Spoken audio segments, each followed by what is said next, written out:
Baiklah, perkenalkan nama saya Pramana Afiandi. NIM saya D104 118 1028. Pada kesempatan kali ini saya akan menjelaskan mengenai Amazon Web Services atau bahasa singkat AWS sebagai salah satu penyedia layanan cloud computing. Ya, baiklah, sebelum kita membahas mengenai apa itu Amazon Web Services, alangkah baiknya kita mempelajari atau memahami terlebih dahulu akar dari Amazon Web Services itu, yakni adalah cloud computing. Apa itu cloud computing? Cloud computing merupakan istilah dari cloud, ya, di mana cloud ini diartikan sebagai internet, dan computing yang diartikan sebagai komputer ataupun komputasi. Definisi dari cloud computing adalah sebuah proses pengelolaan daya komputasi melalui jaringan internet yang telah memiliki fungsi agar dapat menjalankan program melalui komputer yang telah terkoneksi satu sama lain pada waktu yang sama. Sederhananya, cloud computing atau komputasi awan adalah metode penyampaian berbagai layanan penggunaan IT resources dan tools melalui jaringan internet. IT resources dan tools yang dimaksud contohnya seperti penyimpanan data atau storage, server, database, jaringan, komputasi, perangkat lunak, dan lain-lain. Secara general, skema implementasi computing terbagi menjadi 3, yakni 100% cloud, di mana kita seluruhnya menggunakan cloud, kemudian on-premise, di mana kita menyediakan atau membeli sendiri setiap komponen yang kita perlukan untuk menjalankan web atau aplikasi. Dan yang terakhir adalah hybrid atau gabungan antara cloud dan on-premise. Jenis layanan cloud computing. Bisa kita lihat yang pertama ini on-premise. Di mana on-premise ini bukan termasuk cloud computing karena semua mulai dari aplikasi, data, runtime, middleware, OS, virtualisasi, server, storage, dan jaringan kita manage secara sendiri, secara mandiri lah istilahnya. Kemudian ada infrastructure as a service, platform as a service, dan software as a service ini termasuk dalam cloud computing. Bedanya, jika software as a service, itu semuanya dimanage oleh cloud computing. Kemudian, platform as a service, application dan data kita manage sendiri. Kemudian kita tidak perlu pusing mengenai runtime, middleware, OS, virtualisasi, server, dan storage, serta network yang akan diurus oleh pihak cloud computing. Kemudian infrastructure as a service juga merupakan hybrid seperti juga platform as a service, di mana yang kita manage sendiri itu lebih banyak, di mana application, data, runtime, middleware, dan OS kita manage secara sendiri, namun virtualisasi, server, storage, dan jaringan akan dimanage oleh pihak cloud computing. Jenis yang pertama adalah software as a service. Pihak penyedia layanan cloud computing akan menyediakan penggunaan software atau perangkat lunak sebagai layanannya. Software tersebut dapat diakses melalui web, di mana secara fisik data akan tersimpan pada server milik penyedia yang on selama 24 jam, dan aplikasi akan dikelola oleh penyedia.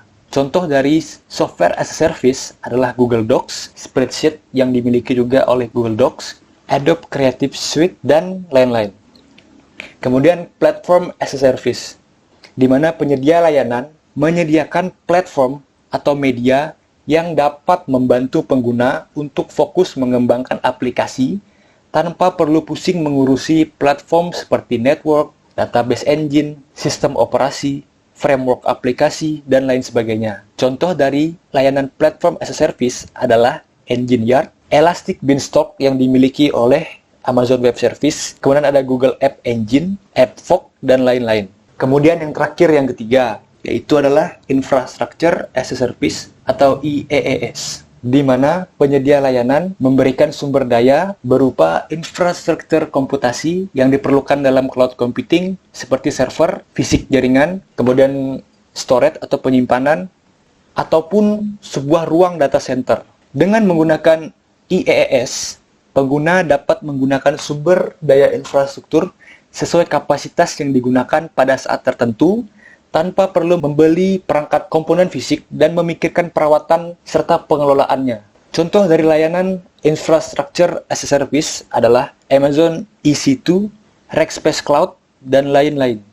Nah, selanjutnya, apa sih bedanya dengan tradisional data center?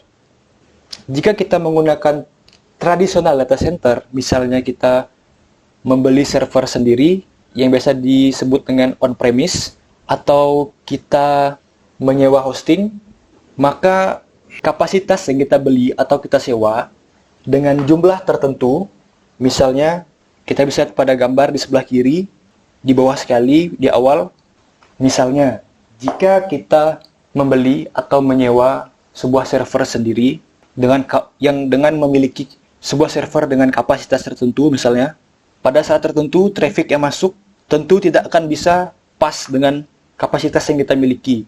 Entah itu bisa di bawah, rendah, atau melonjak melebihi kapasitas yang kita miliki. Jika pada suatu waktu traffic yang masuk sangat jauh atau di bawah dari kapasitas yang kita miliki, maka sisa dari kapasitas yang kita miliki tidak akan terpakai. Itu bisa dibilang wasting lah. Begitu juga misalnya jika traffic yang masuk di web kita itu melebihi dari kapasitas tampung data center yang kita miliki, maka server kita akan down. Seperti itu. Misalnya terjadi lonjakan, kita tambah. Terjadi lonjakan, kita tambah. Ketika turun, server yang kita beli dengan kapasitas tinggi tersebut tidak akan terpakai. Akan sia-sia. Lain halnya jika kita menggunakan cloud computing, di mana terdapat sistem on demand, yang mana traffic yang masuk akan disesuaikan oleh pihak penyedia layanan cloud computing. Jadi, apa yang kita gunakan, itu apa yang kita bayar. Tidak ada wasting dan tidak ada pelanggan yang kecewa, seperti itu. Nah, apa itu AWS? AWS merupakan salah satu penyedia layanan cloud computing yang memiliki akses on demand ke IT resources dan tools untuk mengelolanya. AWS juga bersifat fleksibel, yakni kita bebas untuk memilih tipe-tipe komponen atau OS yang digunakan. AWS juga memiliki sistem yang dinamakan pay as you go, bayar sesuai pemakaian kita. AWS juga dirancang untuk dapat digunakan bersama-sama untuk mendukung workload secara virtual. AWS mencakup Infrastructure as a Service, Platform as a Service, serta Software as a Service. Kita bebas memilih apa yang kita perlukan. Seperti itu. Adapun lokasi dari infrastruktur yang dimiliki oleh AWS. Saat ini, AWS memiliki sekitar 22 region yang tersebar di seluruh dunia. Di antaranya terdapat di West Coast, di Amerika, di East Coast juga ada, di Amerika Selatan ada juga, kemudian di Eropa, di Timur Tengah, di India, di Asia Tenggara juga ada, yakni di Singapura, kemudian di Australia. Sementara di Indonesia statusnya masih coming soon. Di Afrika juga demikian. Terdapat lebih dari 5 layanan yang dimiliki oleh AWS. Yang pertama adalah layanan komputasi. Layanan ini dikhususkan untuk memberikan infrastruktur untuk pengguna yang ingin menggunakan Amazon Web Services untuk melakukan komputasi seperti server atau clustered server, di mana server-server tersebut disebut instance. Layanan komputasi yang dimiliki oleh AWS diantaranya Amazon Elastic Compute Cloud atau EC2, kemudian Amazon Elastic Map Reduce, dan yang terakhir Elastic Load Balancing. Kedua, layanan penyimpanan. Layanan yang memberikan infrastruktur untuk pengguna yang ingin menggunakan Amazon Web Service untuk melakukan penyimpanan data. Layanan ini dapat digunakan oleh user sebagai media backup maupun Content Delivery Network atau CDN. Layanan penyimpanan yang dimiliki oleh AWS diantaranya Amazon Simple Storage Service atau S3, kemudian Amazon Elastic Block Store atau EBS, kemudian AWS Storage Gateway, dan yang terakhir Amazon CloudFront. Yang ketiga adalah layanan basis data. Layanan ini dikhususkan untuk basis data, di mana basis data kita tersebut disimpan di cloud dan dapat diakses dari mana saja secara aman, cepat, dan terpercaya selama kita terhubung dengan internet. Layanan basis data yang dimiliki oleh AWS diantaranya adalah Amazon Relational Database Service atau RDS, kemudian Amazon DynamoDB, kemudian Amazon SimpleDB, dan terakhir Amazon Elastic Cache. Yang keempat adalah layanan jaringan. Layanan ini dikhususkan untuk mengatur jaringan antara layanan-layanan yang ada di dalam cloud maupun di luar cloud. Layanan jaringan yang dimiliki AWS diantaranya Amazon Route 53 dan Amazon Virtual Private Cloud atau VPC. Dan yang kelima adalah layanan aplikasi. Layanan aplikasi ini didesain oleh Amazon untuk melengkapi layanan-layanan mereka di dalam dunia cloud computing. Layanan yang ditawarkan adalah seperti aplikasi pencarian, aplikasi notifikasi, aplikasi email, hingga aplikasi workflow. Layanan jaringan yang dimiliki oleh AWS diantaranya Amazon Cloud Search, Amazon Simple Notification Service atau SNS, Amazon Simple Email Service atau SES, dan yang terakhir Amazon Simple Workflow Service atau SWF. Untuk lebih lengkapnya mengenai layanan-layanan yang dimiliki oleh AWS dapat dilihat pada website resmi dari AWS, yaitu di www.aws.amazon.com. Nah, bagaimana sih implementasi dari teknologi yang dimiliki oleh AWS? Amazon mengembangkan dirinya menjadi AWS, Amazon Web Service, yang menyediakan layanan komputasi awan atau cloud computing, di mana setiap fungsi yang ada di dalamnya bisa diakses dengan panggilan web service melalui internet. Adapun protokol-protokol web service yang digunakan adalah SOAP atau Simple Object Access Protocol dan REST atau Representational State Transfer. Konsep yang sangat penting dalam Amazon Web Service adalah instance.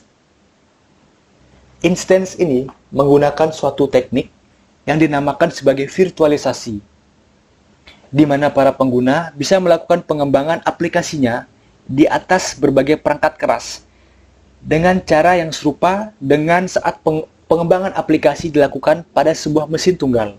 Adapun manfaat yang diberikan oleh AWS kepada pelanggannya adalah yang pertama, AWS menghadirkan layanan cloud computing sebagai infrastruktur modern dan berkualitas yang bermanfaat untuk membantu pelanggan membangun web atau aplikasi bisnis di era digital seperti sekarang ini.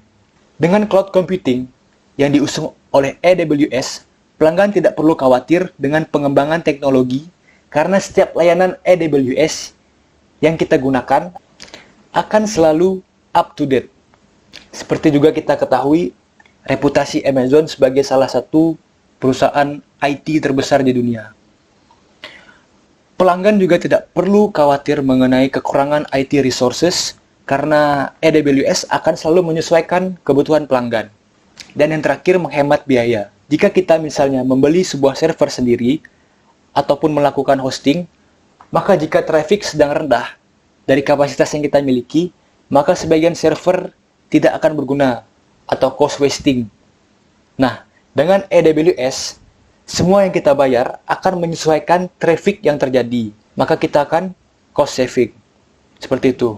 Nah, sekian penjelasan saya mengenai AWS, Amazon Web Services, sebagai salah satu layanan penyedia cloud computing. Terima kasih.